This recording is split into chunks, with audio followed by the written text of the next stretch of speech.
Storm Chasers, welcome back to another episode of Soul Connection. I am joined by the lovely Dr. Linda Salvin. And I'm with the sexy Storm Monroe. So sweet, so sweet. As you guys may or may not know, Dr. Linda is a psychic. Wink, wink. So yeah, everybody kept asking me like, "Oh, who's your psychic?" And I'm like, Dr. Linda. Like who else? Thank you. Yeah, even though you talk to others, but I'm your main squeeze on that. Yeah. Absolutely. And now they're trying to put your predictions together now, because I told them, I said, oh yeah, Dr. Linda says I'm getting married in my early to mid 30s, and now they're trying to piece together who that's going to be. And I'm just you haven't met her yet. Exactly. You have not met her yet. I see it.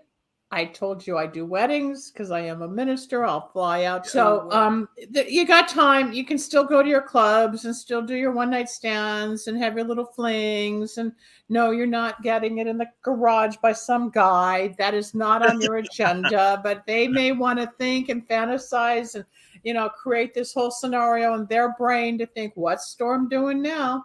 And guess what? I think there's even times you spends a Saturday night alone, folks. He just likes his own company too. He's not out partying like you think. Yeah. That's a question. Let me ask you a question. No, they think you're out there, but we women, when we think of players, right? Are you guys like with 3, 5, 10, 15 women a week? As a player with that many? No, that's a dude that don't have a job that got time for that. Yeah, those are the men that don't have jobs. Now, if you have a job or a career, you may have one or two that you juggle, but no, 3, 5, 10, Jesus, no, that's a man that don't work. Okay, because who was it? Oh gosh, some of the basketball players that I used to read about. One of them had like 1,500 different lovers at one point. You read all these stories. Now, it's like, how would they get the time or when you're a celebrity, you can draw and do whatever you want. Me personally, I don't want to be with just anybody that wants to be with me, because if I don't feel it, I don't want to do it. Exactly. But when I was in the music industry, there were times I had my affairs because I'd get off stage and there was a guy and we'd go out for a drink or we'd go to the hotel or whatever. And then I realized it wasn't me. It was the singer-songwriter. They looked at the image. They looked at the performer. They didn't see me. And so that was one of the reasons I dropped out, because it gets kind of weird. Yes, I can say no. Yes, I can back off, but it can be lonely. And sometimes you think, oh, you're going to meet, or I would think, oh, I'm going to meet somebody cool. And I did. And then I don't hear from them again. But then I knew people who would have guys in the music industry. They'd have, a couple girls a night after a show. I mean, the big players, the real big people. And a lot of people go into music or entertainment to attract the opposite sex or to have sex, right? Just because they're so empty that's their validation versus the art. I agree. Even though it never really fills that void. It's something to do, but you're still. But after a while, in your own experiences, you would get tired or realize, no, there's no compatibility, or sometimes it didn't even feel good when it's supposed to feel good, or it's a lot of times having sex the first time is clumsy to begin with, because you don't know her or him, and you don't know how they're going to touch or what they're going to kiss. Some use a tongue, some don't. Or they shove it down your throat, which I've had happens. Like, what is this? Right? True. That's true. So no, you just never know. Cool. Some people are not. Yes. Yeah, it's very uncomfortable the very first time, especially if people are loaded. If you're loaded, it's a little easier because you can laugh it off. But if you're more conscious of what's going on, sorry, I don't know why this keeps happening. We just fixed this yesterday. I may have to fix the screensaver. Anyway, people have different appetites. People have different things. But I've always been curious, like, oh, he's a player. How many women do they juggle in a week? Okay, Warren Beatty was probably the most well-known Hollywood player for years and years till he met Annette Bening, and then he got married and settled down, and all of those rumors went away. But how many were there? And all the celebrities and all the famous women and maybe not so famous women, what's the average player's number? Sometimes I've read 3, 5, 7 a week. I'm like, how do they do it? Or it's 1 or 2. That sounds like somebody that has a sex addiction. That's another situation where there's 12-step programs even for, it's called SLAW, Sex and Lovers Addicts Anonymous, where people use sex like they do alcohol or drugs or smoking or food or gambling or shopping, where it's, and there's been movies on it on Lifetime, and there's been documentaries where it is an addiction. They have to have the hunt. They got to capture. It has nothing to do with the person. It's the action. Then they're gone. Then they go through the depression. You know, the highs and lows of the crash and burn. That happens too. Like it does in a one-night stand. You think, oh my God, I met somebody. Then they don't call back, or you get together again and it's awkward. Or sometimes it happens. Most of the time it doesn't. But yeah, I was just curious because you're kind of, well, you're younger. And I just want to know what's going on in the world today because I've been through all that years ago. Well, you know, today people are just like swiping on their phones and, you know, it's a little different. And then they swipe and then they meet and they talk for 2 days and then they delete the account. That happened to a friend of mine's daughter the other day. And I really thought, oh my God, they're so perfectly aligned. I saw it. I read his profile and hers. I know her. I know what I saw of him. And I thought, oh, this is so cool. And he deleted everything. It's like, why? Why can't you just say not interested or I'm sorry? No, you just click, block, everything. Or he's probably married. That's what I was thinking. He might have been married, but I looked him up and I found his professional website, where he went to school, what he does. So, but there was nothing about his marital status on any of the websites. So something didn't connect, but I think they got so in alignment, like it checked all his boxes for what he had written, and he disappeared, and that hurt my friend. Yeah, it's disappointing. Maybe too good to be true. Yeah, you guys get more scared than we do. Absolutely. See, Now, listen, now to be fair, I haven't met anyone that checks all my boxes. Not yet. Not yet. But there are times men fear, because as a psychic, yes, people, I'm a psychic healer and a medium, been doing this for over 30 years. If you want to read about my bio, go to lindasalvin.com. Yes, I had 3 near-death experiences. Storm came to me years ago as a client. We became friends. We do shows, blah, blah. We're going to talk about Incubus in just a moment, which is like a sexual thing that happens in spirit. We'll get to that. But I'm just curious because people call me all the time. How does he feel? Well, I got to make up 1,000 different ways of what he might be feeling, or I might know how they feel. And just because a man, stops calling or texting, there's often a break because you guys get overwhelmed or you guys get scared or you think, well, maybe do I really want to get to know her? Do I really want to go down this? Do I want to get committed?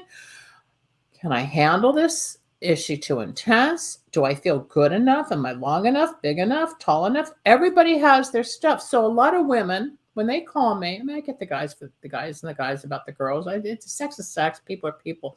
But right now I'm talking on a heterosexual level. So just don't get into my pronouns, please. I'm just talking. Oh my God. The he, she, me, them. You know, whoever you are, whatever you are, just know I'm talking about everybody. I am, because we all feel the same, right? We're no different. We just identify as whatever. Okay, so when a girl calls me and she goes, but I haven't heard from him in 2 days. How does he feel? Well, it's like, you know, he's got a life. He's got work. He might have something with his mom or a kid or something happened, or he's just stacking it up because he got scared, or he needs to reset his emotions. Because guys go through caves and we go through waves. The guys will withdraw to feel. It's not 24/7 with us. And people get insecure thinking they're gone. No, you will hear from him. And most of the time, I'll say 90% out of my averages, I'll say you'll hear from him by Thursday or Friday. And damn if they don't pop up with a text, a smile, or whatever. But does he love me? I said, it's only a month. Give it some time to grow. You're infatuated. He likes you. So one breaks up after a month because she couldn't get a commitment. I said, you're not going to get a commitment in a month. Give it at least 6 months. A month?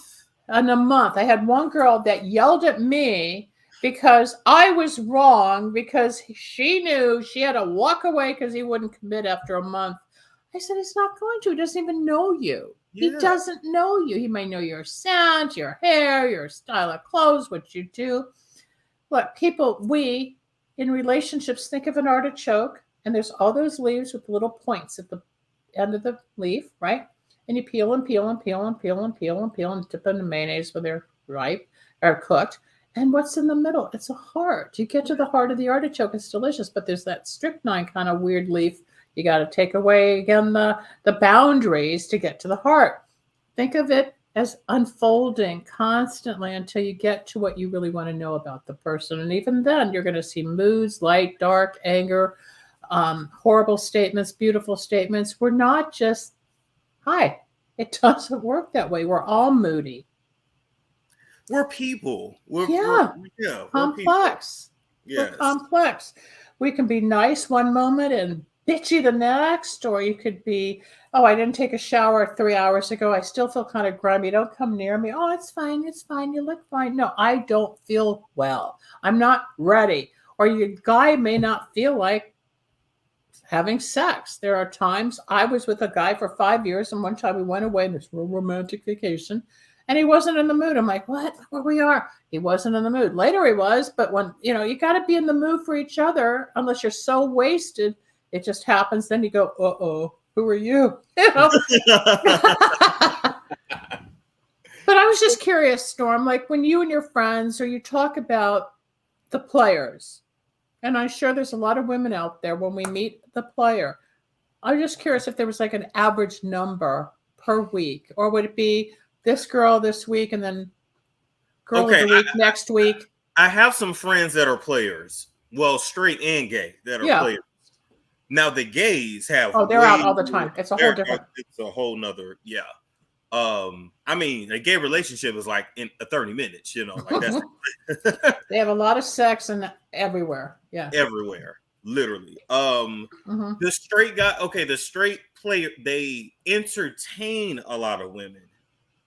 But as far as actually having sex? I say it's just really juggling. But if they're entertaining to draw like a chick magnet and all that, they have to have the female adulation and so they go out. They're always talking to a woman. They're always texting. They're always Snapchatting. They're always, so it's like it's a lot of attention to multiple women, but actually never. They're not feeling it. I mean, it's not even. It feels good for a moment. It's still the adrenaline. But they're doing it just because they enjoy talking to women. They just enjoy that.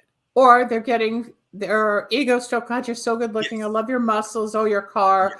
Or they're looking for the hot ticket to ride, or they're looking for the big pocketbook. Give me your credit card. What were you going to buy me? Absolutely. Now, the women I know that are players have a bunch of men that are interested, but they only maybe want 2 or 3 of them, or 1 or 2. I've been there where I had a lot. Yeah, and I still do. I have a lot of male friends. Intellectually, in many ways, I think more like a male when it comes to business, but the sensitive side, when I get into them and I hear their complaints or how they're hurting about the girl that they were dating or with their kids or at work, that goes beyond just theory or business stuff. The guys are super sensitive, but most of them have this wall up, like, we're all testosterone. There goes that thing again. And that wall, to chip away at it, to let the vulnerability out, because you guys are programmed from birth almost to be the strong one to take care of us. But when you meet the right person, you let your guard down. You start showing your feelings. You start showing your emotions. You start talking beyond sports and weather and politics and what business, finances, investing. You get into what's really going on as far as the human side. But I just always wondered, he's such a player. Some guy at the radio station I worked with years ago, you heard, he's such a player. But I didn't know how many women that meant when I was told he's a player, Yeah. But maybe it's different for everybody. But I think you're right. Maybe it's more about the attention. Yes. And maybe it's more of like an adrenaline hit. Oh, Susie's texting. Oh, Bobby, there. Okay, there's Barbara. Okay, there's Diane. There's whoever. And it's not about caring so much as that hit, maybe, right? And Have then a few conversations about the mall. I always say I don't have time for that many different personalities. I have stuff to do. I don't like my phone always ringing. People. That too. It's annoying at times unless annoying. you really want the person and you make the time, Yeah. right? Because Yes. there's times if you're like me, I'll get a hit from somebody and go, oh, I really don't have time to deal with this. But I'll be nice and I'll respond. I'm in the meeting or I've got a Zoom. I'll call you back. Or sometimes one guy who's been after to marry me, the poor guy, since 1977. I wish him happy birthday like once a year. Oh. Yeah, no, he's in another state. And then I wished him happy birthday back in May. He said, well, are you still too busy to come marry me? And it's become a standing joke, but I know he's serious. He goes, well, call me. We'll catch up. It's now July. I still haven't returned that call because I know where we're going to go with it. And a part of me thinks, well, I owe him the call. But the other part is it hurts him because I know what he wants, but I'm not going to go there. It would have happened a long time ago. Where does he live? Pittsburgh. Oh, you're not moving to Pittsburgh. That's what I said. I'm not going to Pittsburgh. Never even been there. I've been to Philly, but I haven't been to Pittsburgh. I don't know if you guys. So if you guys don't know, Dr. Linda is very much quintessential California. Like everything. Born and raised. I'm a native. I could see you living in the hustle and bustle of New York. I think you would fit in there as well. I do. I love it. And like I was there earlier this year, but you know what? After a while, the hustle and bustle and all the people constantly walking and the restaurants all night long, it's a lot of fun. And then after a while, even what was I there 7 nights that week? I couldn't wait to go home. I was just tired. It's too much energy sometimes. Yes, I love the theater. It's very stimulating, but you still go home and just like chill. You can't do it all the time, but I love it. I love being by the river. I love all the different neighborhoods. Yeah, I'm like you. You got to get out, and then afterwards you withdraw a little bit. I love New York because it's just like it's so. I don't sleep. Every time I go to New York, I don't sleep for like 2 to 3 days. So I'm like, maybe I couldn't live here because this would not be. Well, that's what I question. How do you make a home? Plus, it's very expensive. You got to have tons of money to live in a beautiful place there. Yes. And then you walk up a lot of the stairs, and unless you've got a place with, you're on the 42nd floor with a doorman and everything, but you get 600 square feet for the same amount I'm paying for a house in LA, but you're paying a third of what I rent for a more beautiful place where you are. It's all wherever you go financially, we were talking the other day, I don't have a 10,000 square foot home. And somebody said, oh, Dr. Linda doesn't have money. I have money, people. Doctors don't make a lot of money. There are so many online websites now where, you're tired of being an MD or tired of working in the emergency room and not making your money. So now you do all the videos and then it's passive income because we work hard. Just because you have degrees and you have a title doesn't mean making millions of dollars. No. It doesn't work that way. If Dr. Linda wanted to make a lot of money, she wouldn't focus on helping people. She would just trust me. Telling you shit. I'd be an attorney or I would have stuck to my music, Yes. No, but I care about helping, especially when we have weird questions like what's an incubus or is there something like a succubus or what does all that mean? So when people are players, this is where I want to bring all this in. Yeah, see over on this side. Well, I can't see my finger, but at the end we see the the ghost of it, the spirit. There are spirits that will come out of who knows where and go down on you, literally get inside of you, be on top of you, where we humans feel like we're having sex. Somebody's really screwing us. You can feel the penis. You can feel someone's hands on your breast. You can start gyrating your hips and as if you're in the motion of having sex. And then when you become conscious, you wake up and you realize there's nobody there or nothing there. I'm not sure how many people have actually seen the ghost or the spirit, but I know that people have had a glimpse of it, just like little images of the dark shadow leaving as the person awakens and becomes conscious. Now, the other pictures, just, there are musical bands called Incubus that has nothing to do with, they might have satanical sexual things in their music. I don't know. But I just want to let people know it's not a whole group of people who've had sex. So here are these little images that people have drawn of what appears to be the demonic looking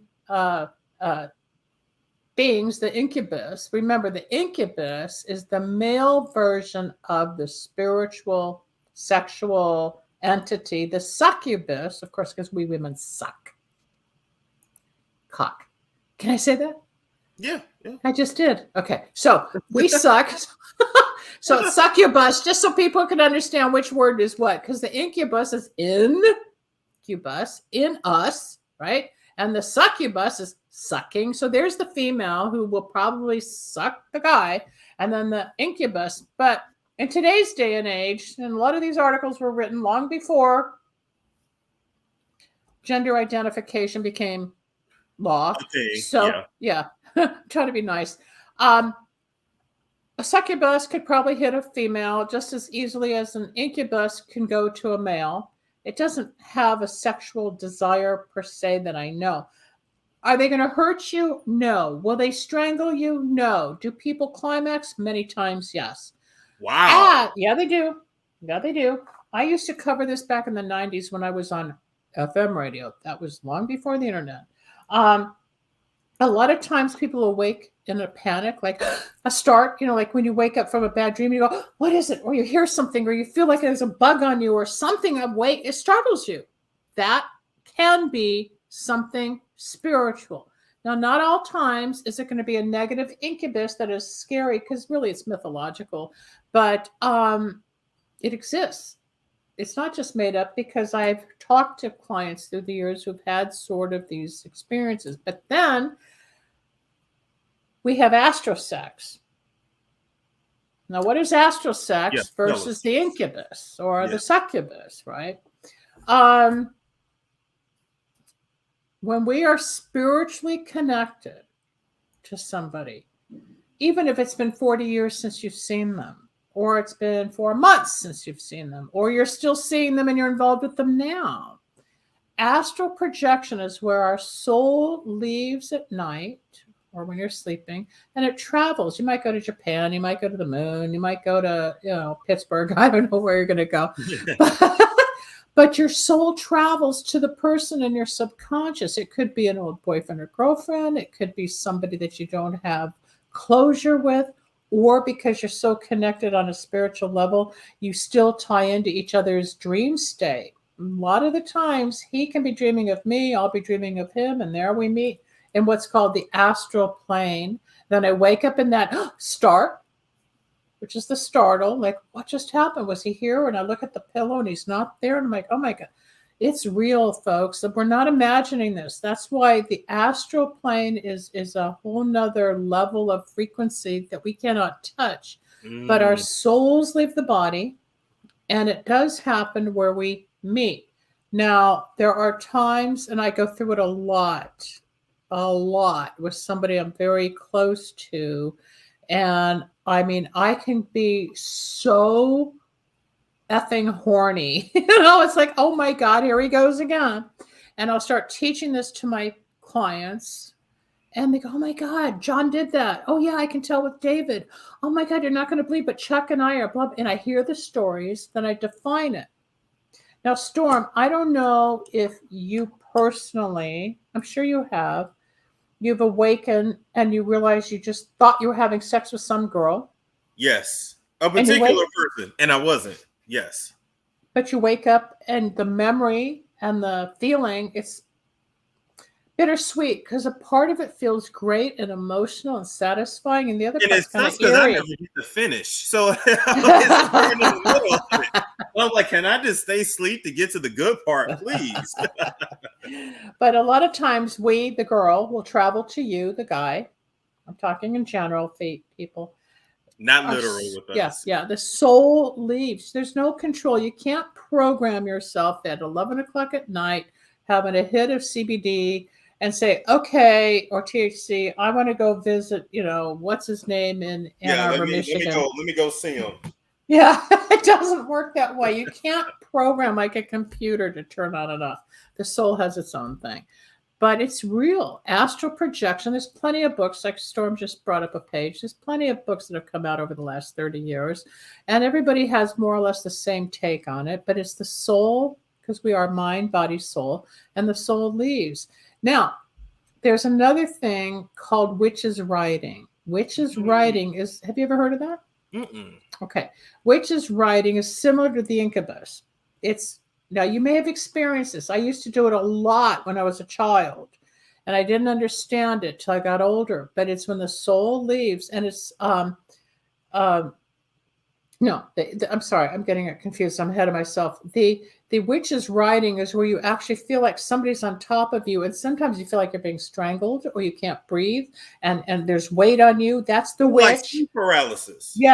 Yes, like sleep paralysis, and you're trying to move, but it's like the witch's writing, which is similar to the incubus or the succubus, okay? It's that same feeling. But the other side of the coin that I was just going to say is where you do have the paralysis, or you feel like you're buzzing, or you feel like you can't move. A lot of the times, that's the re-entry. Think of a spaceship that's been launched into space, and then they're talking to, the control people in Houston or wherever, and before the parachute opens, they think they might have some trouble coming through the atmosphere, and okay, they're about ready to launch the parachute and come through that phase where they go to the ocean, but it's vibrating and it's shaking, and they don't know if they're going to make it, or it catches fire, something goes on. We have that same thing as our soul re-enters. It's like going through a membrane, and you will lay there frozen or paralyzed until the soul comes back in. And a lot of times that freezing paralysis is often the re-entry. But if you're feeling the weight or the choking, that's the witch's writing. So there's a lot of weird spiritual things, or activities, I should say, that take place in our sleep beyond control. It's not like I said, you cannot program it. Yeah, I love that picture, like it's being afraid. Sleep paralysis, a lot of the times, is the re-entry of the soul. I haven't read the book. I don't know how they define it, but that's how I was taught. And when I used to astral project as a child, I didn't understand what was happening, but I used to fly around all the time. Not as much anymore. Now I'm more on the astral love, the astral sex, and the astral communication, because I'm in touch with one person. I'm not just learning. Now, you know the crazy thing, when I had that astral sex, we went like we were in a weird location. It was all very weird. It was just all the whole environment, it might have been very esoteric. It might have been very like a fantasy. It didn't seem real because it wasn't real, but it was real, but it's not of this plane. Remember, like, okay, I have artwork, I have a little candle, you've got a sofa. We are in the physical third dimension here. We are seeing, talking in third dimension, but there's fourth, fifth, sixth, and seventh dimensions out there. So when the soul leaves, just as the soul, in my belief, and a lot of metaphysical people, the soul enters upon birth. When they slap the baby and it cries, the soul has arrived. It's not just the lungs and pulmonary function and neurological and cardiovascular and everything, oh my God, is the baby choking? No, I think it's also the acceptance of the soul, just as when the person dies. When the soul leaves on that last breath, the soul has gone. Oh, that makes sense. Okay. So in between, we're living life, because when we're born, we're starting to die for however many years we live, right?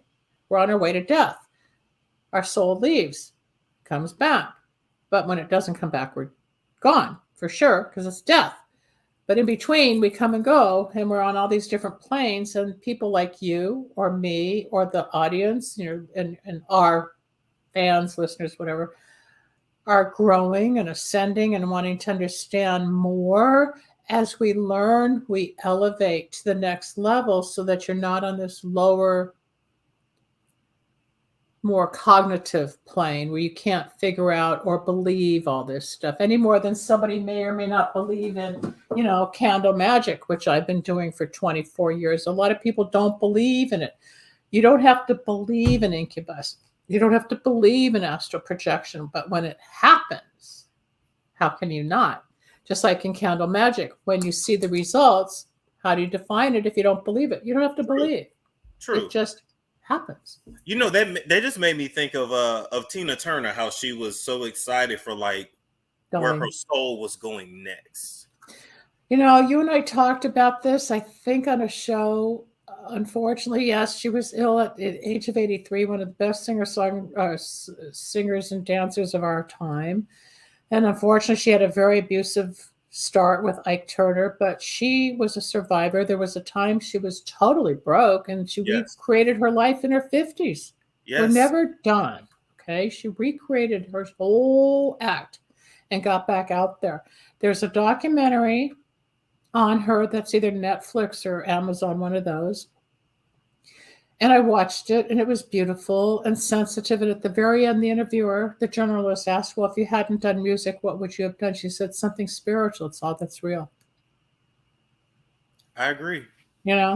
So she knew. And she, as much as she may not have wanted to leave here, she knew she's being received there. So people who fear death, there's nothing to fear. I channeled for years. My book on it is coming out sometimes this year, and I've just been dealing with the editor. We're bringing in more than just channeling of the readings and healings, but I didn't believe any of it until I did it, and it happened to me. I didn't believe in anything like life after death, and thousands of books have been printed since I started all of it, but people have explored, researched, experienced. Now we're talking about it more freely 30 years after the fact. When I got started, there is life after death.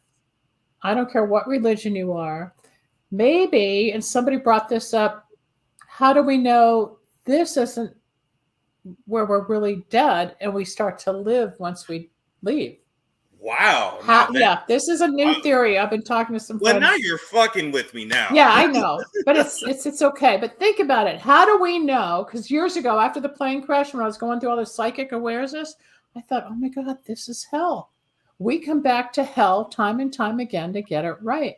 Oh. How do we know Earth is not hell? Earth is a warrior planet.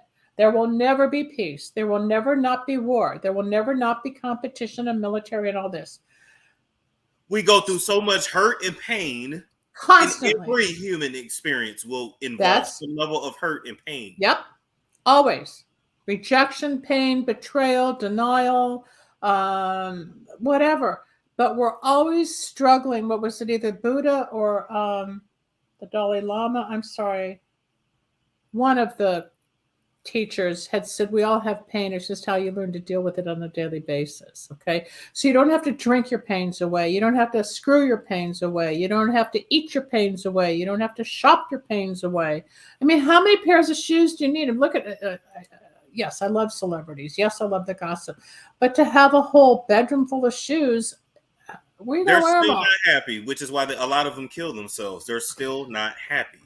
Look, the guy who was the financial director or whatever of Bed Bath Beyond jumped from the apartment building to his death, made millions, made a mistake, and couldn't cope with it, so he jumped to his death. Someone else jumped to their death and was found, was an actress, or just the other day. Oh my gosh, I meant to write it down for you. But somebody jumped and committed suicide, and they're trying to put the pieces together. Then there was the, as we know, the NASCAR drivers' in-laws were murdered with the 11-year-old child. And it's like, why? It was a suicide murder. It's crazy out there. But without going into morbid talk, how do we know Earth really isn't hell, or Earth really isn't where we're dead until we die, what we call death, to start living? And then we reincarnate and come back again. Reincarnate, what does that mean? The soul has lived, it comes back after time and does it again. What's the soul? It's the part of you that nobody can touch or identify.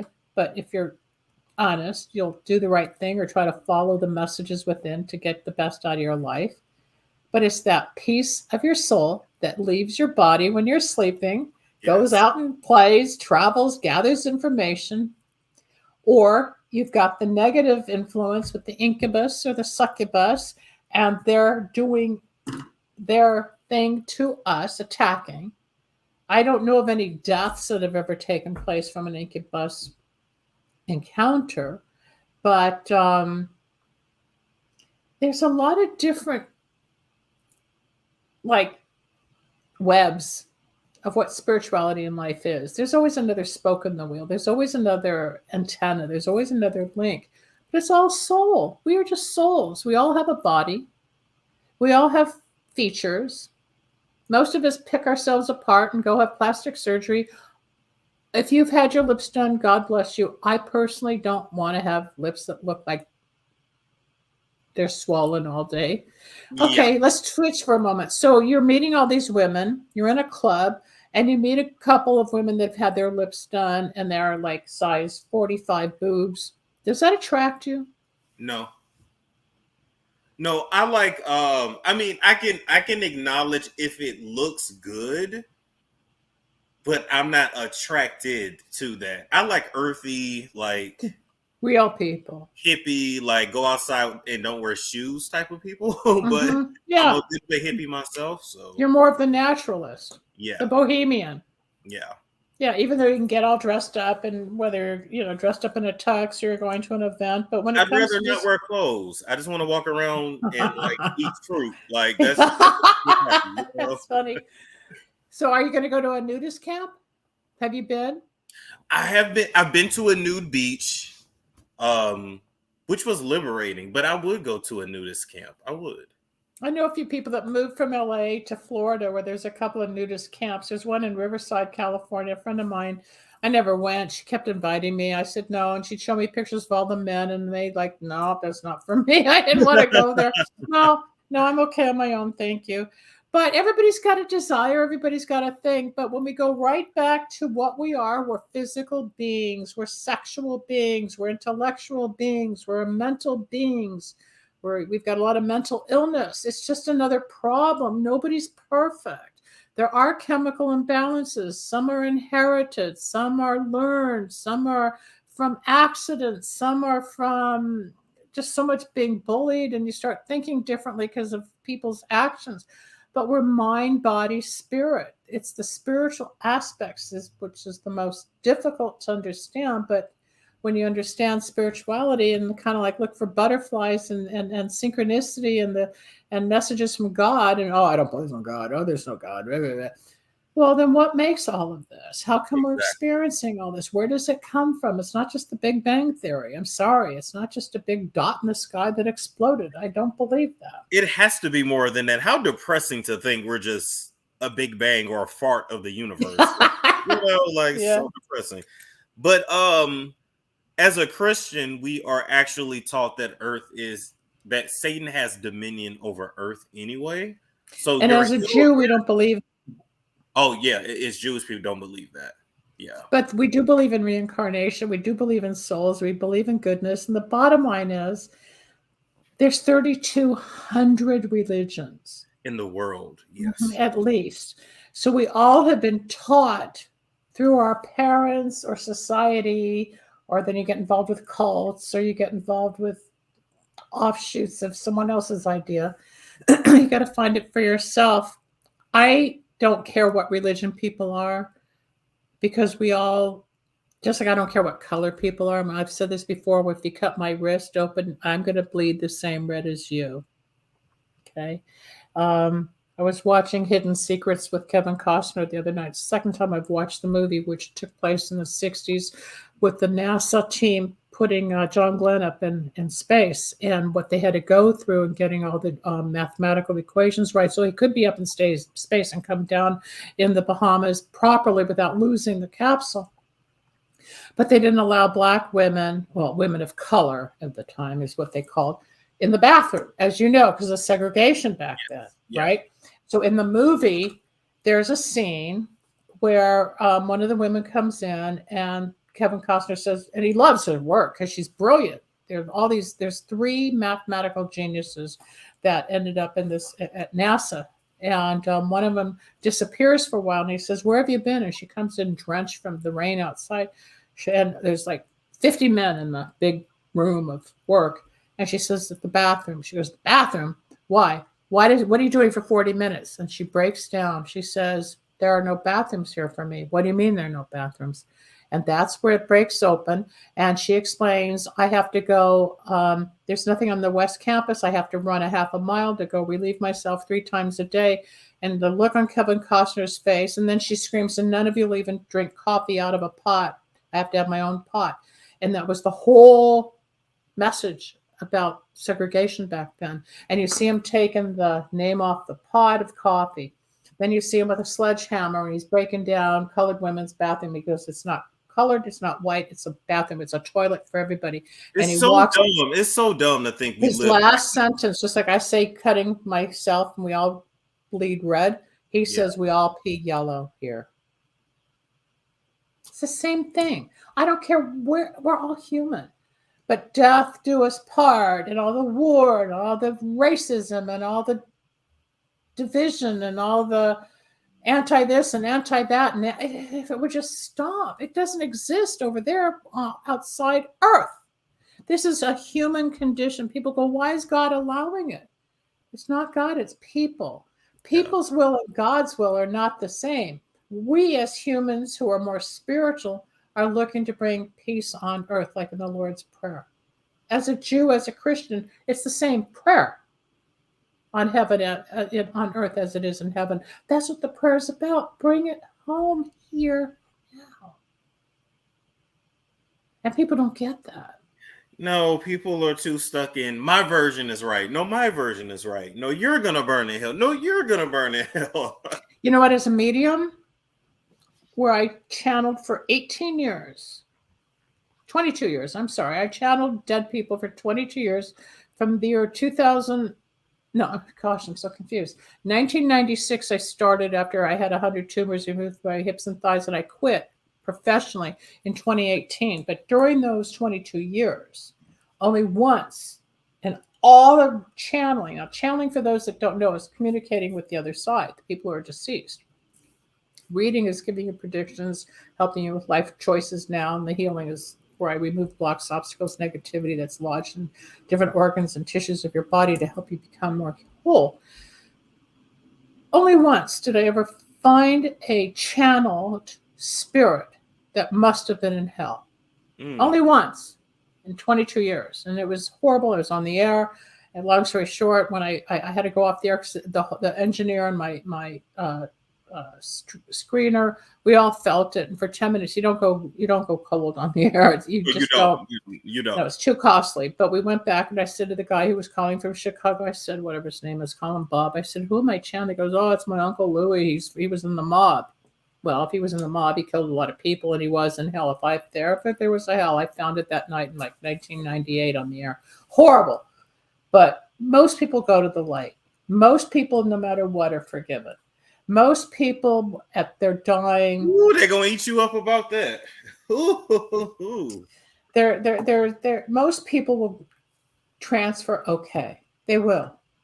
But most of us live in fear that unless you're reborn, you're a Christian, you're this, you're that, you won't make it. That's not necessarily true.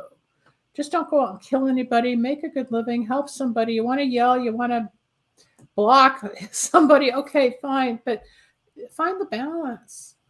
We all have crazy dysfunctional families. Nobody has the perfect family. There are some that are fortunate, they get along. I don't know many. Me either. In those families, though, people like Storm and me and all of you listening or watching,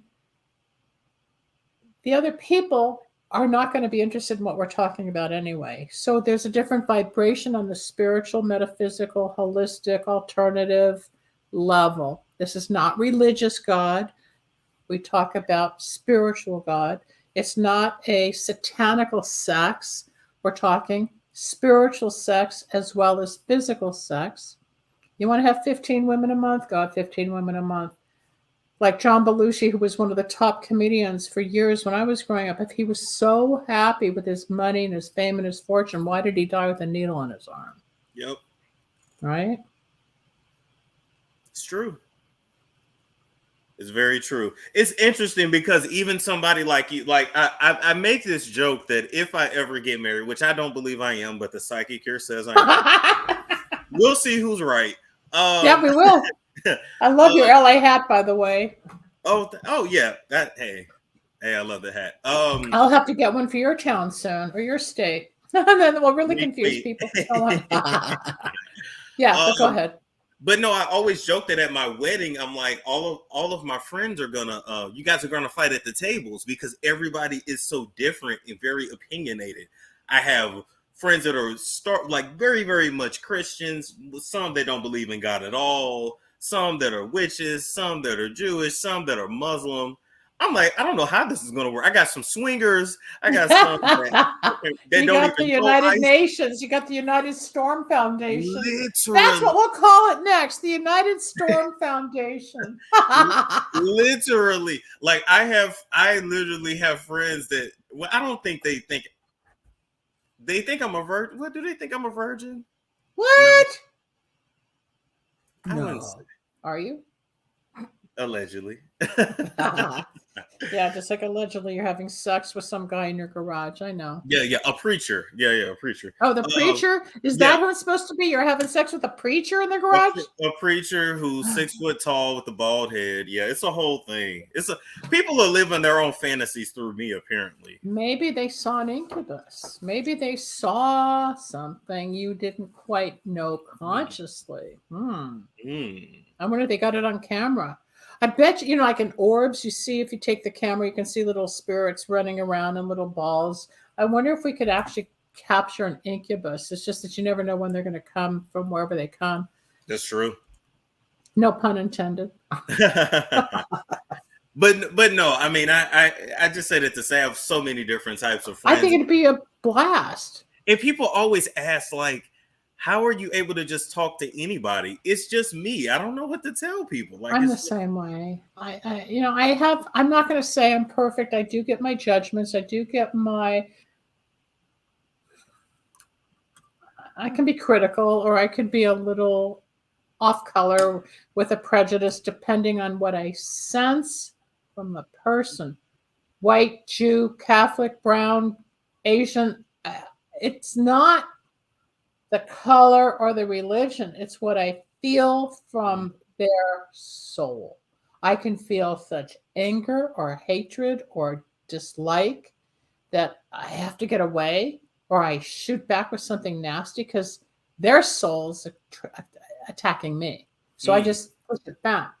Otherwise, yeah, it's like the United Nations. You can be anywhere. Hi, how are you? Oh, how are your kids? Or what do you do? You're just people. Yeah. We all come from somewhere.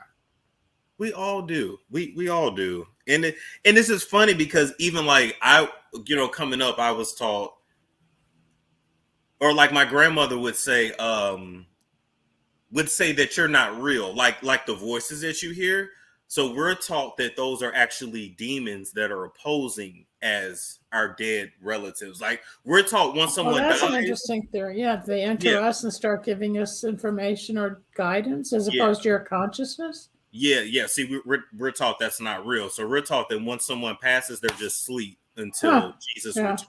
So it's not true. But it could be true. But then in the church we have prophets who do the same thing that you do. Like it's the same thing. But they're called something different. It's like how many times did somebody say they would hear me on the radio or see me on some TV show and I would love to talk to you, but my preacher won't let me because I'm a Catholic. I'm a this. I said, you know how many preachers and rabbis come to me for help? Yes. I mean, it's just, well, I can't talk to you. I said, then why'd you call? Because they're curious. Yes. They want to see if I'll give something for free, which I don't.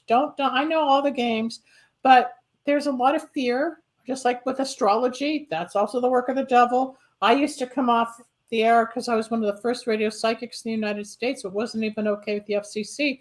And I would come home, you got the blood of Jesus on your hands. You're doing the work of the devil. I got scared on my answering machine. That's when we had answering machines, because I didn't know who or what was out there listening on that AM station. It was all brand new for me. Then I realized, oh, I'm being attacked. Then I realized they're not going to come get me. But I, like you, become resilient and you overcome the challenges of the negativity or the bullying. And here I am going into my 30th year on radio. It'll be the 30th anniversary a year from now. I made it. I survived it. And I would say for me, I am definitely, I mean, I always did my own thing, but the last couple of years, I'm definitely at a place. I don't care what you think about me. I'm going to do my spiritual baths. I'm going to meditate. You can just have whatever opinion you want to have.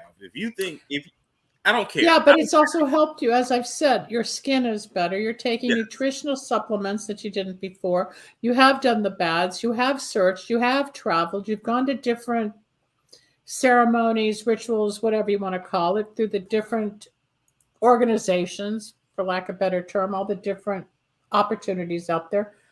You didn't die. You're not being taken away. There's no hook saying, get out of here. You're growing. Either you feel like you have an affinity and you want more, or it's like, no, that's not for me. Or, I'll take just so much and leave the rest kind of thing, but I'll take pieces. Yes. Yeah. But some people are too afraid to even branch out to explore. That's also upbringing where we're stuck in a box. Well, my mom and dad said this, and you go on and you live life the way mom and dad said, or you're in your little community or whatever. Or you break out and you see beyond. You take the blinders off. You'll be okay. You'll be okay. The only thing is, once the blinders came off for me, can't go back. I can't go back on. Like no. I can't pretend. I can't pretend I haven't seen what I've seen. Right. I remember one of the very first introductions to a spiritual lifestyle and understanding God and opening up spiritually. And I remember this one woman said to me, what you're looking for, you're looking with. But once you open this door, you'll never go back. You can't go back. And I remember that was 1978. So it's a long time ago. But you know how you meet people and you may not remember much, but there's always one or two words or statements that'll stick. And I remember how she said that. What I'm looking for, I'm looking with. And then I understood myself what I was looking for in that room, in that group. But she said, once you come through these doors, you'll never go back. And she's right. You can't. Once you open up spiritually, you find your God. I use butterflies. You can't go back because you become aware. It's actually healthier. And you purge the negative. The incubus, let's go back to that for a moment. The succubus, it can be a very negative experience. It also means union, inflammation, burden, and apparatus. It's a Latin term, but if you go research online and you see the demonic images that they've created, put that back for a moment, like with the male and female with the little dragon-looking. Okay. I've never seen an incubus. I have had witches riding. I have had paralysis. I have had astral sex. Oh my God, have I had astral sex? Yeah. I remember a couple of years ago, I was out of town and oh my God, it hit like crazy. I had to call my psychic, like, is this really happening? Yeah. Okay, so you see with the wings like bats, but that's somebody's image of what it might look like. I don't think you're going to wake up and see a human being attached to bat wings that look like an incubus or succubus, but it gives you the image of this entity that spiritually could actually be with this. Now, here's a book called Spirit Spouse and You. 5 years ago, I had met a psychic who was in love with her incubus. And she would not go out. She waited for him to come visit him, whatever.